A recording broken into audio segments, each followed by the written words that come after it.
Airport ರಸ್ತೆಯ toll ದರ ಏರಿಕೆ ವಿಚಾರಕ್ಕೆ ಸಂಬಂಧಿಸಿದಂತೆ ರಾಷ್ಟ್ರೀಯ ಹೆದ್ದಾರಿ ಪ್ರಾಧಿಕಾರ ಹಾಗೂ ಹೆದ್ದಾರಿ ಸಚಿವಾಲಯಕ್ಕೆ ಲೋಕೋಪಯೋಗಿ ಇಲಾಖೆ ಪತ್ರ ಬರೆದಿದೆ. ಟೋಲ್ ದರ ಕಡಿಮೆ ಮಾಡಿ ಅಥವಾ ಸರ್ವಿಸ್ ರಸ್ತೆ ನಿರ್ಮಾಣ ಮಾಡಿ ಅಂತ ಪತ್ರದಲ್ಲಿ ಮನವಿ ಮಾಡಲಾಗಿದೆ. ಈ ಸಂಬಂಧ ದೆಹಲಿಯಲ್ಲಿ ಸಂಜೆ ಕೇಂದ್ರ ಸಚಿವ ಆಸ್ಕರ್ ಫರ್ನಾಂಡಿಸ್ ನೇತೃತ್ವದಲ್ಲಿ ಸಭೆ ನಡೆಯಲಿದೆ.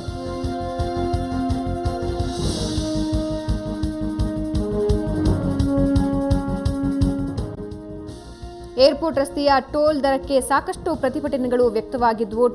ಏರ್ಪೋರ್ಟ್ನ ರಸ್ತೆಯ ಟೋಲ್ ದರ ಏರಿಕೆ ವಿಚಾರಕ್ಕೆ ಸಂಬಂಧಪಟ್ಟಂತೆ ರಾಷ್ಟ್ರೀಯ ಹೆದ್ದಾರಿ ಪ್ರಾಧಿಕಾರ, ಹೆದ್ದಾರಿ ಸಚಿವಾಲಯಕ್ಕೆ ಈಗಾಗಲೇ ಲೋಕೋಪಯೋಗಿ ಇಲಾಖೆ ಪತ್ರ ಬರೆದಿದೆ.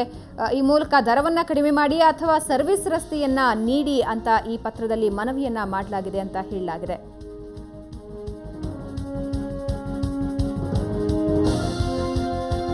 ಬಗ್ಗೆ ಇನ್ನಷ್ಟು ಮಾಹಿತಿಯನ್ನ ಪಡ್ಕೊಳ್ಳೋಣ ನಮ್ಮ ಪ್ರತಿನಿಧಿ ಕಿರಣ್ ಅವರಿಂದ. ಕಿರಣ್, ಸಾಕಷ್ಟು ವಿರೋಧ ವ್ಯಕ್ತವಾಗಿತ್ತು ಸ್ಥಳೀಯರಿಗೂ ಹಾಗೂ ವಾಹನ ಸವಾರರಿಗೂ. ಸೊ ಯಾವ ರೀತಿಯಾಗಿ ಒಂದು ಮನವಿ ಲೋಕೋಪಯೋಗಿ ಇಲಾಖೆ ಮಾಡಿದೆ, ಜೊತೆಗೆ ಆ ಪತ್ರದಲ್ಲಿ ಬೇರೆ ಯಾವೆಲ್ಲ ವಿಷಯವನ್ನ ಪ್ರಸ್ತಾಪಿಸಿದೆ? ಭವನ ರಾಜ್ಯ ಸರ್ಕಾರದಿಂದ ಅಂದ್ರೆ ರಾಜ್ಯದ ಲೋಕೋಪಯೋಗಿ ಇಲಾಖೆಯಿಂದ ನಿನ್ನೆ ದೆಹಲಿಗೆ ರವಾನೆಯಾಗಿದೆ. ಕೇಂದ್ರ ಸರ್ಕಾರದ ಹೆದ್ದಾರಿ ಖಾತೆ ಸಚಿವಾಲಯಕ್ಕೆ ಮತ್ತು ರಾಷ್ಟ್ರೀಯ ಹೆದ್ದಾರಿ ಪ್ರಾಧಿಕಾರಕ್ಕೆ ಎರಡೂ ಇಲಾಖೆಗಳಿಗೂ ಕೂಡ ರಾಜ್ಯ ಸರ್ಕಾರದ ಈ ಪತ್ರವನ್ನು ರವಾನಿಸಲಾಗಿದೆ. ಪ್ರಮುಖವಾಗಿ ದೇವನಹಳ್ಳಿ ವಿಚಾರವನ್ನೇ ಈ ಒಂದು ಪತ್ರದಲ್ಲಿ ಉಲ್ಲೇಖಿಸಲಾಗಿದೆ. ಅಂದ್ರೆ ಈ ದೇವನಹಳ್ಳಿಯಲ್ಲಿ ಇರುವಂತಹ ಟೋಲ್ ದರವನ್ನ ಕಡಿತಗೊಳಿಸಬೇಕು ಮತ್ತು ಈ ಒಂದು ಸರ್ವಿಸ್ ರಸ್ತೆ ವಿಚಾರವೇನಿದೆ ಅದನ್ನು ಕೂಡ ಇಲ್ಲಿ ಆದಷ್ಟು ಶೀಘ್ರದಲ್ಲಿ ಅಲ್ಲಿ ಅಳವಡಿಸಬೇಕು ಅನ್ನೋ ಒಂದು ಬೇಡಿಕೆಯನ್ನು ಪತ್ರದಲ್ಲಿ ಮತ್ತೆ ರಾಜ್ಯ ಸರ್ಕಾರ ಮಾಡಿದೆ, ಅಂದ್ರೆ ಲೋಕೋಪಯೋಗಿ ಇಲಾಖೆ ಮಾಡಿದೆ. ರಾಜ್ಯ ಸರ್ಕಾರದ ಈ ಮನವಿಗೆ ಲೋಕೋಪಯೋಗಿ ಇಲಾಖೆ ಕೂಡ ಕೈ ಜೋಡಿಸಿರುವಂತಹ ಹಿನ್ನೆಲೆಯಲ್ಲಿ ಕೇಂದ್ರ ಸರ್ಕಾರ ಈ ವಿಚಾರವನ್ನ ಒಂದಷ್ಟು ಮಟ್ಟದ ಗಂಭೀರವಾಗಿ ಪರಿಗಣಿಸಿರುವಂತದ್ದು. ಈ ಹಿನ್ನೆಲೆಯಲ್ಲಿ ಕೇಂದ್ರ ಹೆದ್ದಾರಿ ಸಚಿವಾಲಯ ಇವತ್ತು ಸಂಜೆ 3 ಗಂಟೆಗೆ ದೆಹಲಿಯಲ್ಲಿ ಸಭೆಯನ್ನು ಕೂಡ ನಿಗದಿ ಮಾಡಿದೆ. ಕೇಂದ್ರ ಹೆದ್ದಾರಿ ಸಚಿವಾಲಯ ಮತ್ತು NHAI ಅಧಿಕಾರಿಗಳು ಆಸ್ಕರ್ ಫರ್ನಾಂಡಿಸ್ ಅವರ ನೇತೃತ್ವದಲ್ಲಿ ದೆಹಲಿಯಲ್ಲಿ ಸಭೆಯನ್ನ ಸೇರ್ತಾ ಇದ್ದಾರೆ. ಈ ವಿಚಾರದಲ್ಲಿ ಯಾವುದಾದ್ರೂ ಒಂದು ರೀತಿಯಾದಂತಹ ನಿರ್ಧಾರವನ್ನು ತೆಗೆದುಕೊಳ್ಬೇಕು, ಈ ನಿಟ್ಟಿನಲ್ಲಿ ನಾವು ಸಭೆಯನ್ನು ನಡೆಸ್ತೇವೆ ಅನ್ನೋ ಒಂದು ಭರವಸೆಯನ್ನು ಕೇಂದ್ರ ಸರ್ಕಾರದಿಂದ ರಾಜ್ಯ ಸರ್ಕಾರಕ್ಕೆ ನಿನ್ನೆ ಸಂಜೆ ರವಾನೆಯಾಗಿರುವಂತಹ ಹಿನ್ನೆಲೆಯಲ್ಲಿ ಈ ಒಂದು ಸಭೆಯನ್ನ ನಿಗದಿಪಡಿಸಲಾಗಿದೆ. ಆಸ್ಕರ್ ಫರ್ನಾಂಡಿಸ್ ನೇತೃತ್ವದಲ್ಲಿ ಸಭೆಯನ್ನ ಕೂಡ ನಡೆಸಲಾಗಿದೆ.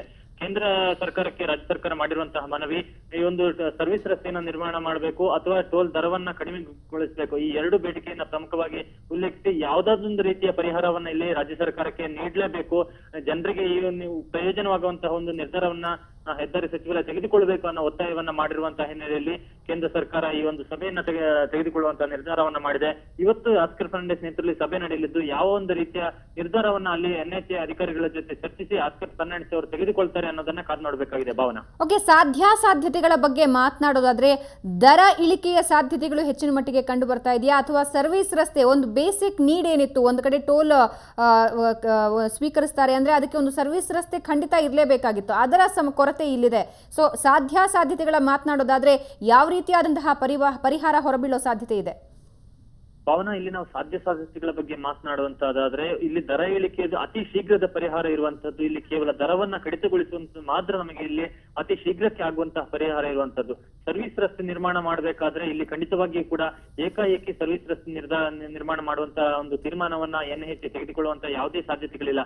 ಯಾಕೆಂದ್ರೆ ಈ ಒಂದು ರಾಜ್ಯ 2008ರಲ್ಲಿ ಕರ್ನಾಟಕ ಸರ್ಕಾರ ಮತ್ತು NHAI ಮಧ್ಯೆ ಆಗಿರುವಂತಹ ಒಪ್ಪಂದದ ಪ್ರಕಾರ ಈ ಒಂದು ಸರ್ವಿಸ್ ರಸ್ತೆ ನಿರ್ಮಾಣಕ್ಕೆ ಇಲ್ಲಿ ಅವಕಾಶ ಇಲ್ಲ ಅನ್ನೋದನ್ನ NHAI ಅಧಿಕಾರಿಗಳು ಮುಂದಿಡ್ತಾ ಇದ್ದಾರೆ.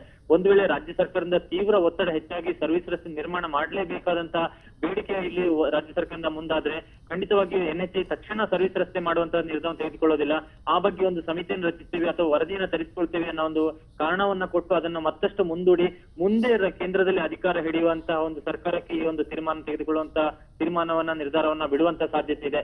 ಸದ್ಯಕ್ಕೆ ಇಲ್ಲಿ ತಕ್ಷಣದ ಪರಿಹಾರದ ಸಾಧ್ಯತೆ ಬಗ್ಗೆ ಮಾತನಾಡೋದಾದ್ರೆ ದರವನ್ನ ಒಂದಷ್ಟು ಮಟ್ಟದ ಕಡಿಮೆ ಮಾಡುವಂತಹ ತೀರ್ಮಾನ ಇಲ್ಲಿ ತೆಗೆದುಕೊಳ್ಳುವಂತಹ ಸಾಧ್ಯತೆ ಇದೆ. ಆದ್ರೆ ಇದನ್ನು ಯಾವುದೇ ರೀತಿಯಲ್ಲೂ ಕೂಡ ನಾವು ಈ ಬಗ್ಗೆ ಖಚಿತವಾಗಿ ಹೇಳೋದಕ್ಕೆ ಸಾಧ್ಯ ಇಲ್ಲ. ಈ ಒಂದು ದರ ಕಡಿತದ ಬಗ್ಗೆ ಇವತ್ತಿನ ಸಭೆಯಲ್ಲಿ ಒಂದು ಖಚಿತ ತೀರ್ಮಾನ ಹೊರಬೀಳುತ್ತೆ ಅನ್ನೋ ಒಂದು ಸಾಧ್ಯತೆಯನ್ನ ನಾವು ಖಚಿತವಾಗಿ ಹೇಳೋದಕ್ಕೆ ಸಾಧ್ಯವಿಲ್ಲ. ಭಾವನಾ.